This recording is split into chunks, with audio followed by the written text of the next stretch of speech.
Dear friends, welcome back to the channel. Today we'll be diving into another interesting room on the TryHackMe, which is sticker shop.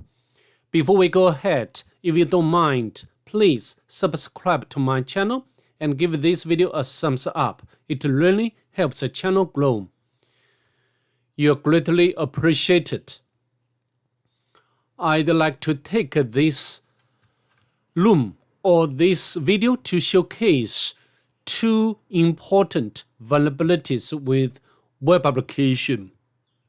Particularly, first of all, I'd like to showcase how to detect and then exploit XSS or cross-site scripting vulnerability.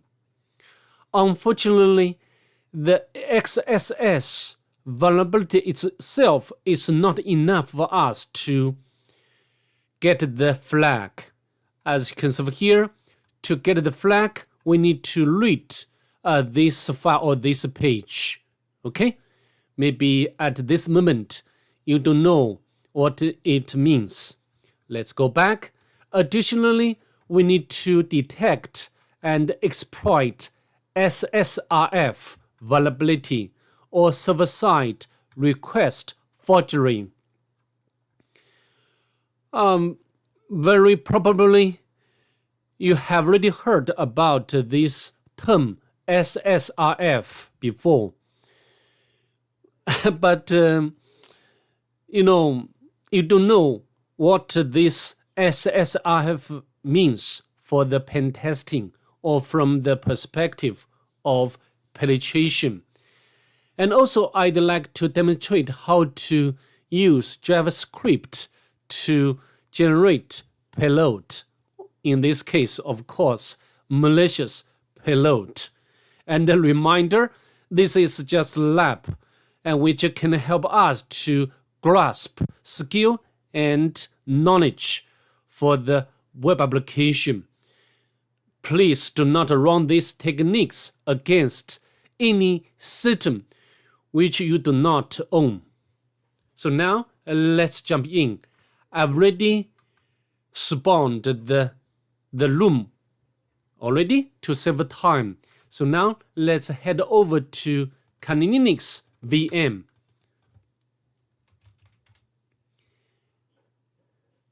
And this is the IP address of the target machine.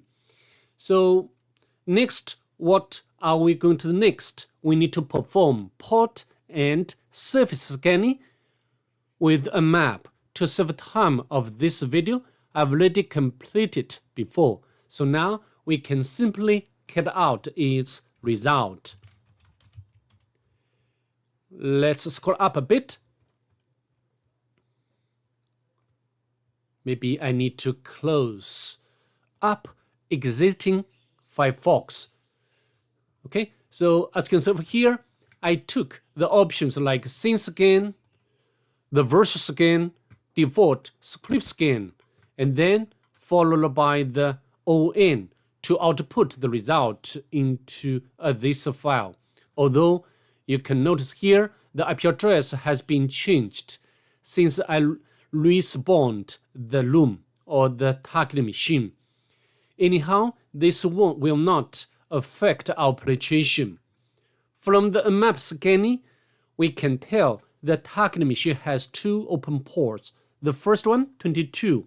Its surface is SSH or secure shell surface. And also we can get its version information. Open SSH, including its exact version number. As we know, it's not easy to find exploit for this particular version of OpenSSH. Let's move on.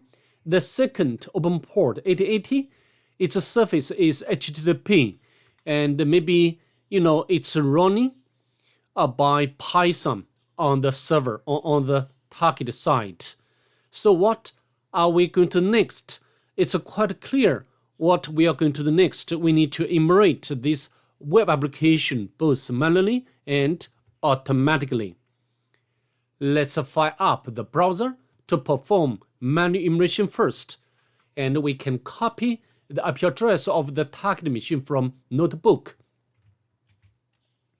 And we can put the IP address into the address bar of the browser. Please do not forget to specify the port number. Press enter.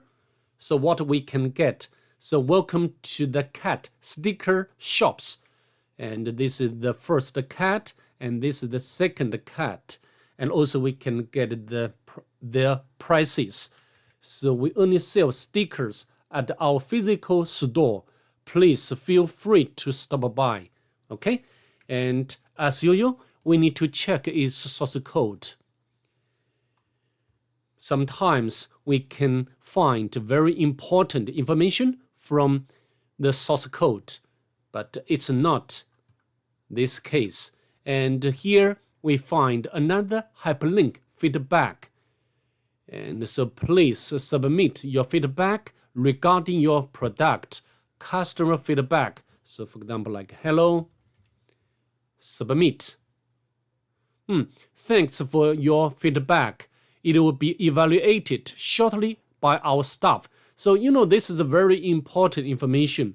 It means that every feedback we submit will be evaluated by staff, the staff of the company or staff of this website. We can copy and paste over here. Sorry, I think I need to make some notes. To go ahead, the first open port 22, its surface is SSH and 8080 HTTP. So now stuff, and we can copy this message, or we need to keep this in our mind as we go ahead. Okay, so now I'd like to check whether this site has robots file available or not. Q, we can use command line to Q, and we can copy its IP address of the target machine. One more time from the notebook. 80 robots. But it's not found, which is fine. Next, let me launch Nikto to perform automatic immersion. Okay?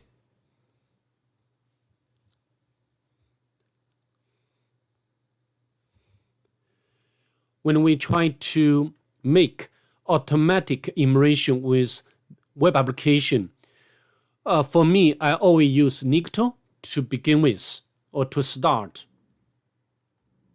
because it can emulate the target application from various aspects, such as a banner.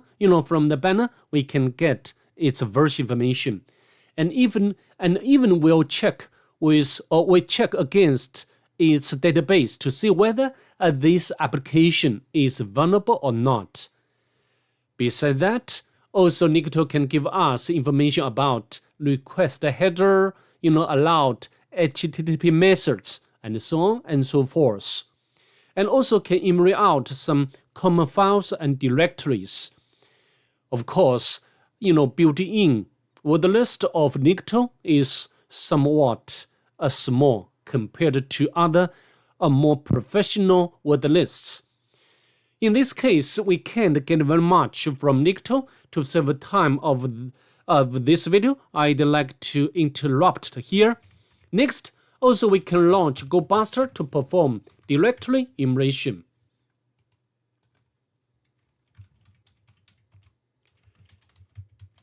The word list, GoBuster, directory, extension option. Press enter to see what we can get from GoBuster. As you know, when we try to conduct directory immersion, we can have different choices. GoBuster is one of them.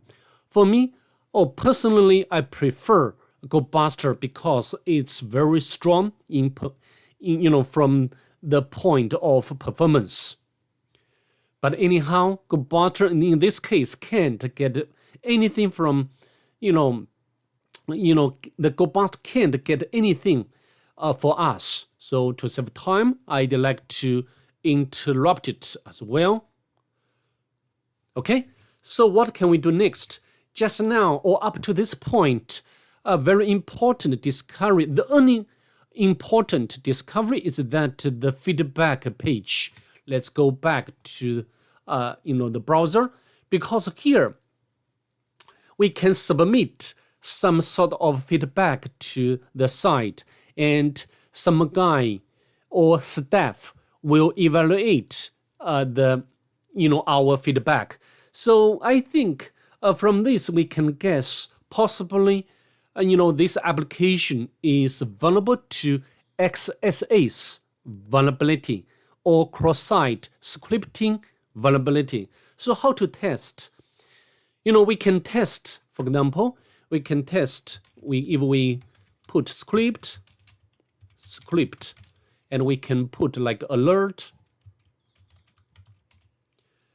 JSON, hello, okay, and submit. But nothing returned.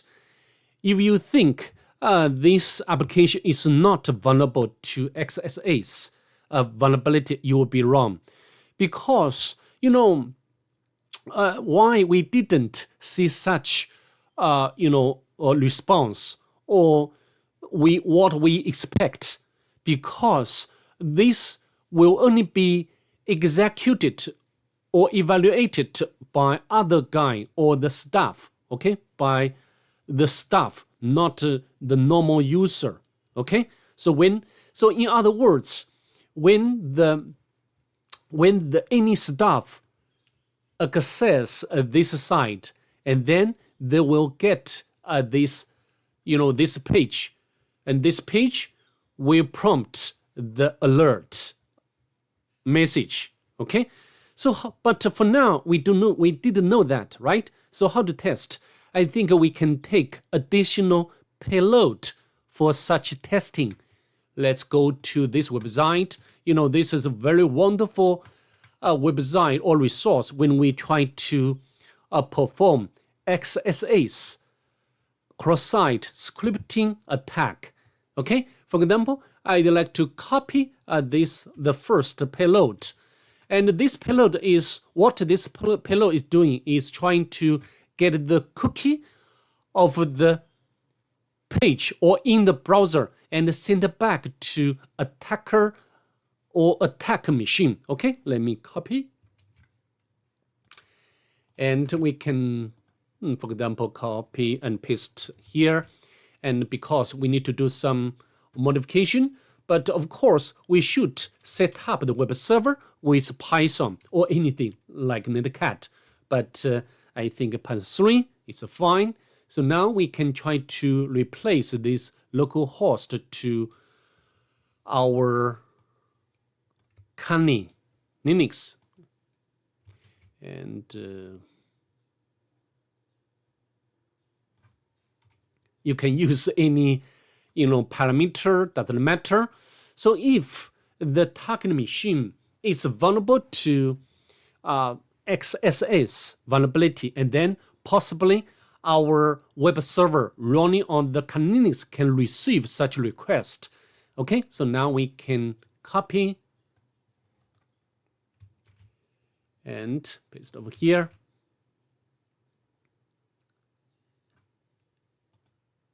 And I forgot to specify the port number. Of course, you can use any other free port on the Kali Linux, but here I can submit. And let's go back to the terminal window. As you can see, we successfully got back the collection from the target machine, although we didn't get the cookie. If without such difficulty, we can, up to this point, we can get the cookie, but for some reason we didn't get it.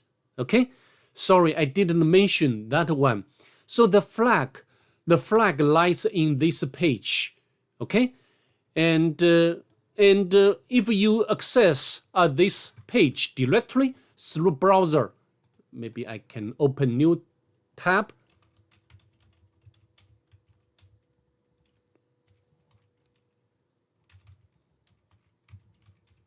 Flag. As you can see, unauthorized. So I think we should take some way to access this page. And although up to this point, we have already confirmed the application or the target application is vulnerable to XSS vulnerability, or is vulnerable to XSS attack.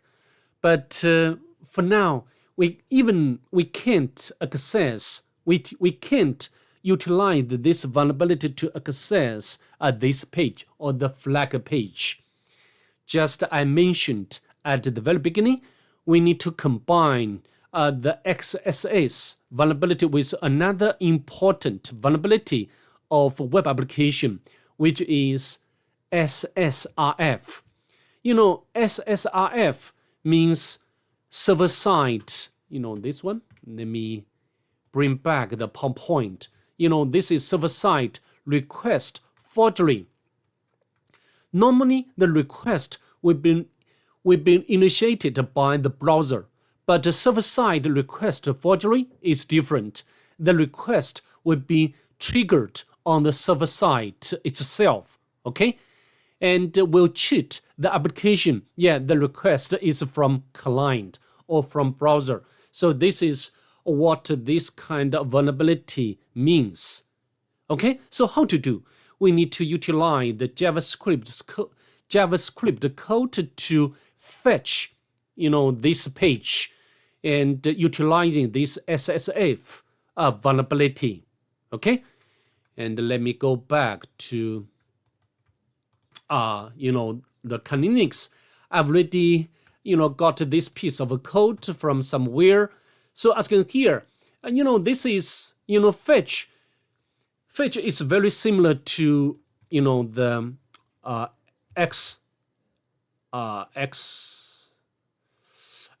HTTP request, right? Maybe I need to make some research. Google. So the JavaScript HTML request. Yeah, this one. XML HTTP request object. You know, this object can, you know, can fetch or can grab the page or grab the web page from the site. Okay, but now in most use case, we can use another method to fetch. So here is a fetch the, you know, the target machine, and because we are cheating, or we are utilizing the SSRF or cheating the application to, you know, to submit request. So here we can use the local host rather than the IP address of the target machine. Okay, and then if the such fetch is successful, and then we'll you know, execute this function. And response is the parameter, and then, you know, we'll return its text, and then, you know, we'll run another function. We'll try to transfer this flag. Of course, you can use any name for this parameter. Okay, for example, a C, ABC, it doesn't matter. And because the flag has some kind of special characters like a curly brace, so here we use another function to encode before transmission. Okay, so now I think we can copy this piece of code and submit as feedback to the application. Submit, and let's go back to the terminal window. Yes, we successfully get back the flag. So it means that this piece of code has been executed when the staff visit this